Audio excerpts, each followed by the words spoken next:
Bonjour et bienvenue dans Tuto Blender, toujours dans notre série concernant le système de particules. Dans cette vidéo, je vais vous expliquer l'émission des particules, c'est-à-dire comment paramétrer la manière dont votre objet va émettre les particules. Pour cela, rendez-vous dans la rubrique des systèmes de particules, cliquez sur plus pour ajouter des systèmes de particules. Et comme je l'ai dit dans l'introduction, nous avons deux types de systèmes de particules. Il y a des particules qui sont dynamiques, il y a des systèmes de particules qui sont statiques. Donc, nous allons gérer juste la partie qui concerne l'émission des particules, qui est ici, comme vous le voyez déjà. Je vais juste d'abord vous donner une idée globale sur ce que vous voyez ici. Ici, c'est le nombre de particules. Ici, c'est la distribution des particules. Ici, c'est le temps du début de votre animation pour les particules. Et ça, c'est la fin. Ici, c'est la durée de vie des particules. Ici, cette paramètre va nous permettre de régler si vos particules vont disparaître au même moment. Et ici, ça concerne juste la manière dont votre objet lui-même va émettre les particules. Donc, je vais réexpliquer maintenant ces paramètres plus en détail. Ici, nous avons le nombre total de particules qui va être émise par cet objet. Donc, comme je lance l'animation, comme vous le voyez, il y a un nombre il y a des particules qui tombent. Donc, ces particules seront au total à la fin de votre animation 1000. Donc, c'est ça.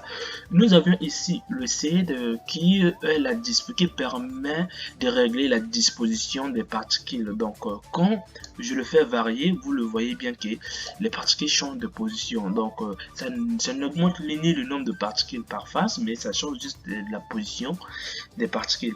Ici, nous avions le temps du début de votre animation pour le système de particules. Alors, si vous voulez par exemple que ça puisse commencer 5 secondes après que vous avez lancé l'animation, il suffit de mettre ces 5 et ici vous mettez juste le temps à laquelle votre animation va terminer.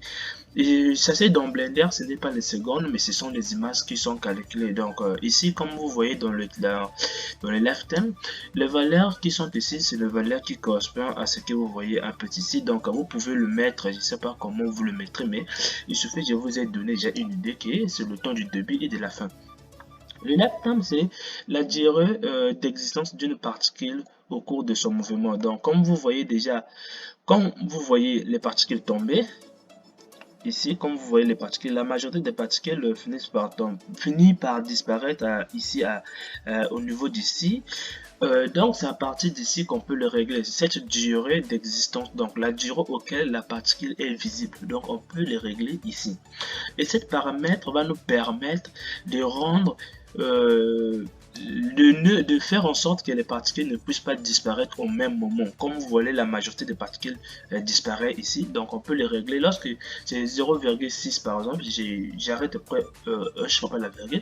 0,6, cela veut dire que 60% des particules n'auront pas la même durée de vie. Donc, vous le multipliez juste par 100 et vous trouvez le nombre en fait le pourcentage des particules qui auront la même durée de vie ou pas. Je pense que là vous avez compris, vous pouvez faire n'importe quoi avec ce que vous voulez faire. Ça c'est que j'ai créé aussi un groupe WhatsApp auquel je vais vous partager les documents que je vais commencer à écrire pour chaque vidéo. Comme par exemple cette vidéo, je vais créer un document auquel je vais détailler les explications. Et dans le groupe WhatsApp, c'est juste un groupe spécialement pour Blender et pour le partage des documents de ma chaîne.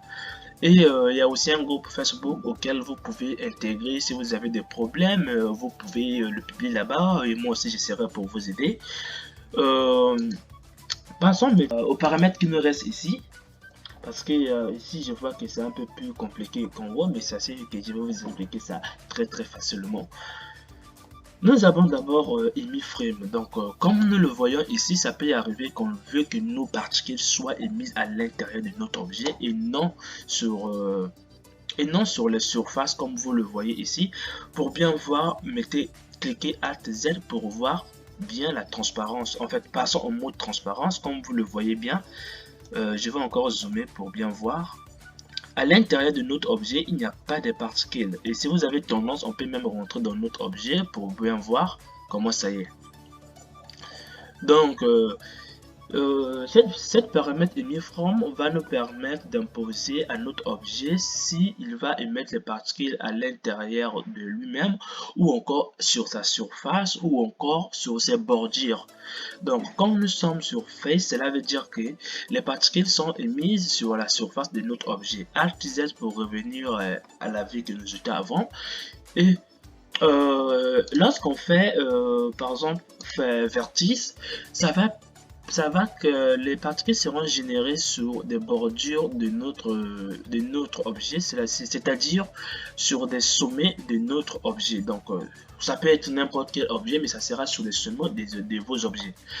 Donc, pour bien voir, comme vous le voyez, les particules sont émises sur les sommets de votre objet. Et si nous mettons volume, les particules seront créées à l'intérieur de notre objet. Pour bien voir, mettez Alt Z pour passer à la vue de transparence. Comme on le voit bien, les particules sont émises à l'intérieur.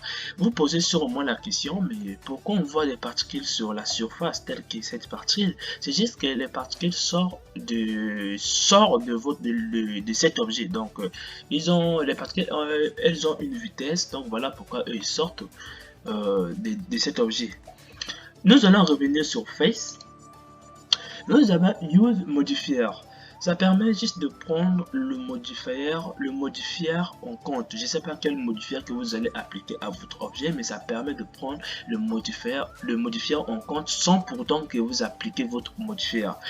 Je vais donner un exemple. Je supprime mon objet, je crée juste un plan, je vais mettre le modifier Solidify pour donner de l'épaisseur à notre objet. Donc c'est là, je donne de l'épaisseur. Je donne cet objet un système de particules revenant sur Use Modifier.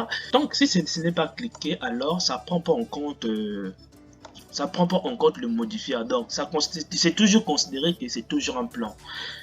Puisque nous n'avons pas encore appliqué notre modifier, Blender ne peut pas considérer la transformation que vous avez appliquée. Donc si vous cliquez ici, Blender va faire une exception de prendre en compte le modifier. Donc la transformation que vous avez appliquée à votre objet, Blender va le considérer. Donc quand je clique, les particules sont bien créées sur votre objet, mais malgré vous n'avez pas encore appliqué votre modifier. Et nous avions ici la distribution.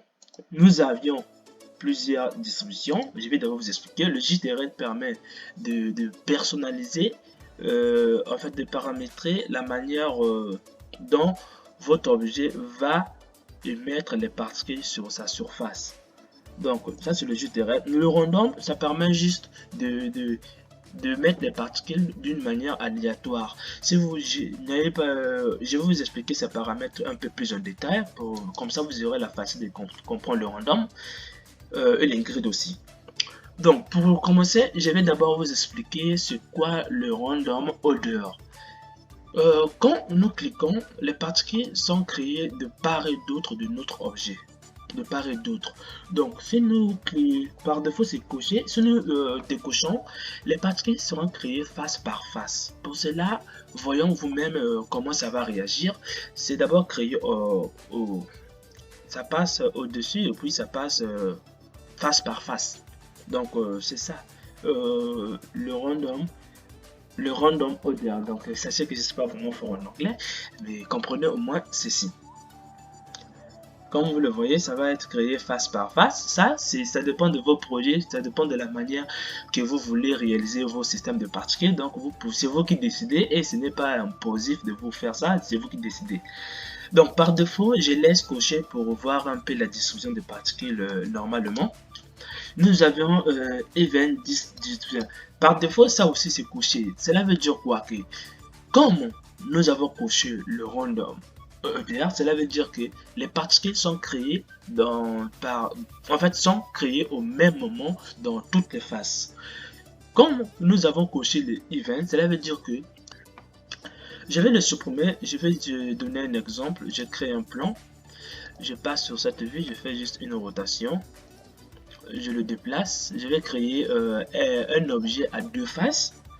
Mode edit, je passe en mode transparence. D'abord, je clique, je sélectionne ce point, je l'extrude. je reviens sur le mode normal. Bon, je reviens ici. Alt Z pour quitter la transparence. Plus pour ajouter, et comme nous voyons, nous allons lancer l'animation. Ici nous avons un objet à deux faces, et IV Destroy va nous permettre de faire quoi? Va nous permettre que comme nous avons deux faces, ça va diviser le 1000 par deux. Donc c'est durant l'animation, le nombre total sur cette face que vous voyez, par exemple, je vais mettre le 3 sur cette face, le nombre total sera 500, et sur cette face ça sera 500. Donc si vous avez 4 faces, ça veut dire que vous aurez 250 particules par face. Donc c'est ça le event. Donc si on le décoche, là Blender va plus mettre, sur notre objet on n'aura plus 500 ici, et 500 là on n'aura plus ces nombres de particules. Donc quand je coche, Blender met le nombre de particules mis sur chaque face sera égal. Maintenant, nous avions ici le particule face. Donc, cela veut dire quoi? Je vais supprimer notre objet pour vous donner, pour créer un objet auquel vous pouvez bien voir ça. Je donne toujours la propriété du système de particules. Venons ici, nous avions le particule face. Si nous mettons, par exemple, 3, cela veut dire 3 par exemple, 3. Cela veut dire que les particules seront créées à 3 endroits sur notre objet. Donc comme vous l'avez vu, je repars à 0. Comme vous l'avez vu, ce sera sur 3 endroits, et vous pouvez l'augmenter autant que vous voulez. Je peux mettre 6, donc là maintenant ça sera sur 6 endroits. Comme vous le voyez, il y a 6 points, donc c'est 6 endroits. Et c'est ça le rôle du GTRed. Ça permet de personnaliser ceci.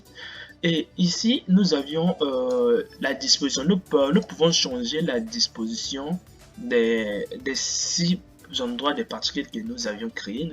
Nous pouvons changer leur disposition à partir d'ici. Donc, j'en peux le faire en temps réel en le changeant comme ça.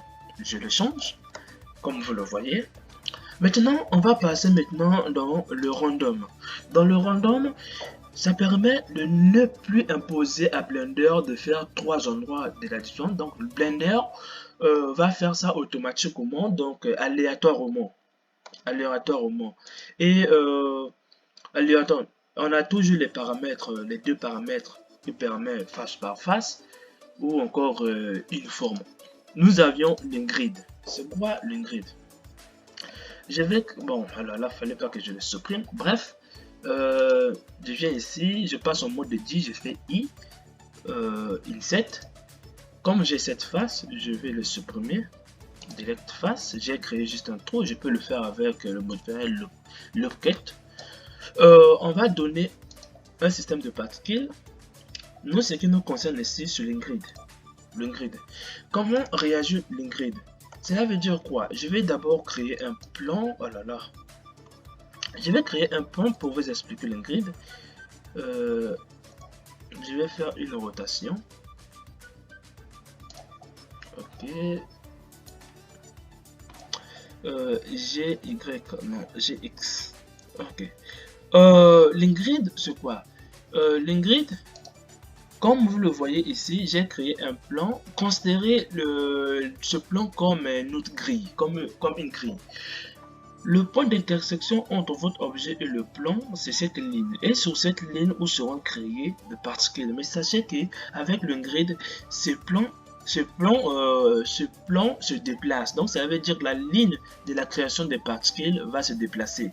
Mais pour cela, les particules vont d'abord être créées sur cette ligne. Une fois que ça sera fini, notre grille va se déplacer de plus en plus. Donc pour cela, comme j'ai déjà cliqué sur le grid, lançons l'animation. Les particules sont créées sur cette ligne, comme vous le voyez bien. Comme vous le voyez. Et ici, il y a encore une chose qui se passe. C'est que lorsque notre plan, notre grille, cette grille GX s'est déplacée, ça va faire comment? Sur cette ligne, une particule sera créée ici, ensuite ça venait sur cette ligne et ça se déplace. Ainsi de suite, ça va répéter l'opération une fois. Donc ainsi de suite jusqu'à ce que jusqu'à ce que la grille fini de passer sur votre objet. Donc, comment voir ça un peu fini de passer? Je le déplace comme vous le voyez. Jusqu'à ce que votre objet, cette grille va quitter votre objet. Donc, c'est ça. Revenons maintenant sur notre option. On va maintenant voir un peu les options plus en détail du grid. Ici, nous avons les invert grid. Cela veut dire quoi? Comme nous avons cet objet, c'est créé sur ses faces, alors le grid va inverser les choses. Au lieu que ça soit sur cette ligne, sur la zone d'intersection entre le grid et les faces, ça sera juste sur la zone où il n'y a rien sur votre objet. Ici, par exemple, pour mieux voir ça, je préfère vous montrer un peu le fait que ça fait. Comme vous le voyez ici, ça crée uniquement à partir de là où il n'y a pas de face sur votre objet. Si vous fermez cette face, vous allez plus voir l'effet des invert grid. Donc, il faut qu'il y ait une zone où c'est ouvert. Donc, c'est comme ça. Lorsqu'on lance, on voit bien que c'est créé juste à l'intérieur du trou. Donc, c'est la zone qui est bien ouverte. Maintenant, on a l'hexa. Ça permet juste de créer, au lieu que ça soit une ligne, ça sera de forme dentée. Donc, c'est ça. Ça sera juste de forme dentée. Vous pouvez l'expérimenter avec vous-même. Vous pouvez le faire à côté. La résolution, c'est quoi? La résolution, je vais d'abord fermer notre surface pour vous montrer un peu c'est quoi la résolution. Je passe en mode, je sélectionne mon objet, je passe en mode edit, je clique sur D pour, je clique sur 1 pour sélectionner juste des points. Je fais F, je ferme la surface et puis je reviens. Nous avions la résolution ici. On a 10, cela veut dire quoi? C'est comme si vous avez subdivisé votre surface de 10 lignes ici, je ne sais pas, 10 colonnes ici, vous avez subdivisé votre surface. Donc, c'est ça quoi? Ici, nous avons subdivisé cette surface ici par 10 et ici aussi par 10. Donc, en tout, on aura 100 carreaux sur notre surface qu'on ne peut pas voir. Donc, j'ai créé un autre objet. Ok, je vais mettre mon grid et je vais mettre ok. Comme vous le voyez, il y a 10 particules qui sont créées sur chaque ligne. 10 particules qui sont créées sur chaque ligne. Et on voit bien chaque ligne a créé 10 particules. Et quand les lignes se répètent combien de fois? 10 fois aussi. Donc, les lignes se répètent 10 fois suivant cette direction. Et suivant cette direction, les particules sont créées 10. Donc, sur cette ligne, ces particules sont créées 10. Et quand je mets 100, par exemple, je vais mettre 20. Vous voyez le fait, comme vous le voyez, il y a plus de particules qui sont créées sur cette ligne. Et on voit aussi, il y a plus de va-et-vient. Donc, il y a plus de lignes. Il y a plus de lignes qui sont faites comme ça. Et il y a plus de particules qui sont créées sur chaque ligne. Donc, c'est ça la résolution. Et nous avions le random. Comme vous le voyez ici, les particules sont créées avec une ordre, comme vous le voyez ici déjà, et avec une autre. On peut le bouleverser en disant que, par exemple, j'ai mis 0,6, ça veut dire quoi?